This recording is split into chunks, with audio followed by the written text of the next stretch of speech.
les gars, bienvenue dans cette nouvelle vidéo. J'espère que vous allez bien.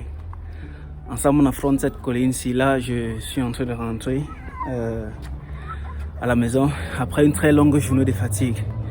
Ouais, vous allez m'excuser, je vais arrêter la caméra avec une seule main. Dans cette main-ci, il y a tout un tas de patates. On dirait que j'ai acheté en fait des patates Kilosu. Donc j'affronte une colline là. On grimpe la colline ensemble parce que ce soir ça va friter. Alors le sujet de la vidéo d'aujourd'hui en fait porte sur le processus d'admission en Turquie. Désolé des bruits là, j'ai pas pris le micro. Donc pour vous qui venez en Turquie ou pour vous qui voulez venir en Turquie en tant qu'étudiant, comment est-ce que vous pouvez obtenir une admission? Dans cette vidéo, si je parlerai juste de l'examen IOS. Parce que je me suis rendu compte que tous ces derniers jours, il y a plusieurs personnes là qui me posent la question concernant l'examen IOS en me disant Donald, comment est-ce que je peux composer l'examen IOS? Où est-ce que je peux composer l'examen IOS? Alors, ce que vous devez savoir, c'est que, une fois de plus, l'examen IOS est le Yabancı Öğrenci Sınavı. Un examen qui est offert juste par des universités publiques pour cette année, du moins, même des années antérieures, aux étudiants internationaux, du moins aux étudiants qui viennent hors de la Turquie et qui aimeraient étudier en Turquie. Toi, concrètement, qui veux composer l'examen IOS, quelles sont les voies et moyens que tu peux emprunter? Qu'est-ce que tu peux faire? Comment est-ce que tu peux composer cet examen-là?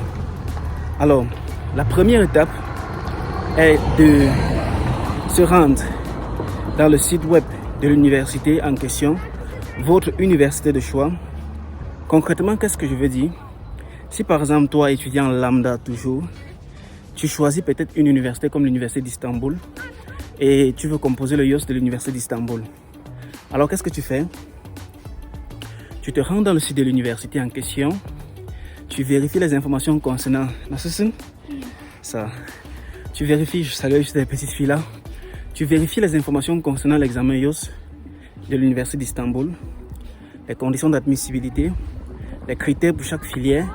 Si peut-être toi tu veux faire filière médecine, tu vérifies quelle est la note nécessaire demandée pour la filière médecine et tu vois si tu as le niveau.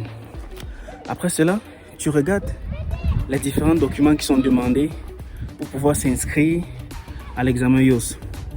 Lorsque tu regardes ces différents documents là, tu vérifies maintenant comment est-ce que tu peux faire pour postuler. Mais avant toutefois de vérifier comment est-ce que tu peux faire postuler, tu regardes d'abord où est-ce que se tiendra cet examen-là. Est-ce que ça sera en ligne ou est-ce que ça sera en présentiel? De manière générale, il y a des universités ici en Turquie qui signent ce qu'on appelle des partenariats avec des entités pour organiser l'examen IOS dans différents pays de par le monde. Ça peut être au Pakistan, ça peut être en Afghanistan, ça peut être en Afrique, au Bénin, au Togo, au Cameroun, au Gabon. Donc qu'est-ce que tu fais? Quand ils veulent organiser cet examen dans ces pays africains-là, ils informent sur leur site web que notre examen aura lieu dans tel pays. C'est une sorte d'examen de manière spéciale. Aura lieu dans tel pays, à telle date, à telle heure.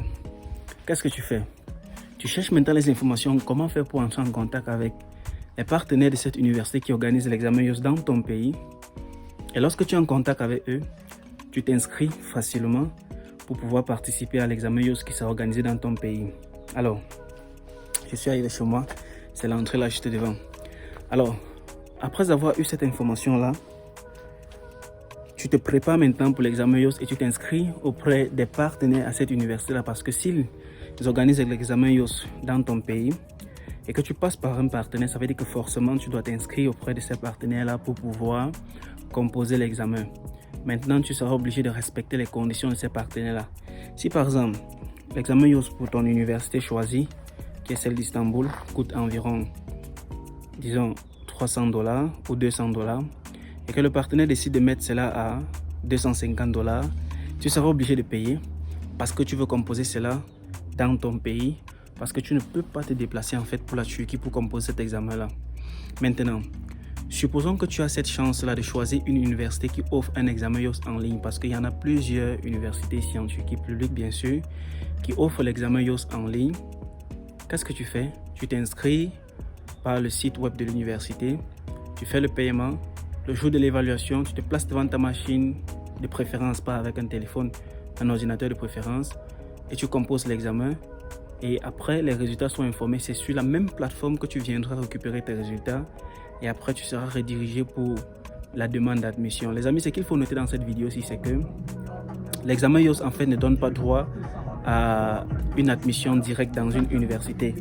En fait, l'examen IOS vous permet juste d'avoir le droit ou la possibilité de pouvoir postuler dans une université pour demander une admission.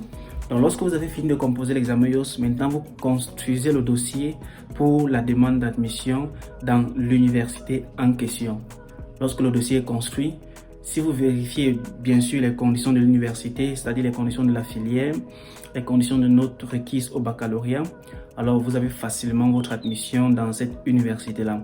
Ça veut dire quoi concrètement une fois de plus? Ceux-là qui composeront l'examen IOS de l'université d'Istanbul, après l'obtention de leur admission, ils prennent les résultats de l'examen IOS, ils partent maintenant postuler soit auprès de l'université d'Istanbul, soit auprès de toutes les universités qui acceptent l'examen IOS de l'université d'Istanbul.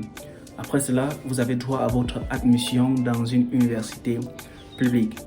Et maintenant, vient la partie visa, on en discutera dans une autre vidéo. Mais dans cette vidéo, si je voulais juste vous parler de l'examen IOS, comment avoir une admission par l'examen IOS. J'ose croire que cette vidéo, si vous apportez plus d'informations pour vous là qui voulez venir étudier en Turquie, passant par l'examen IOS, parce que l'examen IOS vous empêche de dépenser de très grandes sommes pour pouvoir obtenir l'admission. Si c'est le cas, n'hésitez pas surtout de vous abonner, de lâcher un pouce j'aime et de liker cette vidéo. Si vous avez des questions les amis, on se retrouve en commentaire comme d'habitude.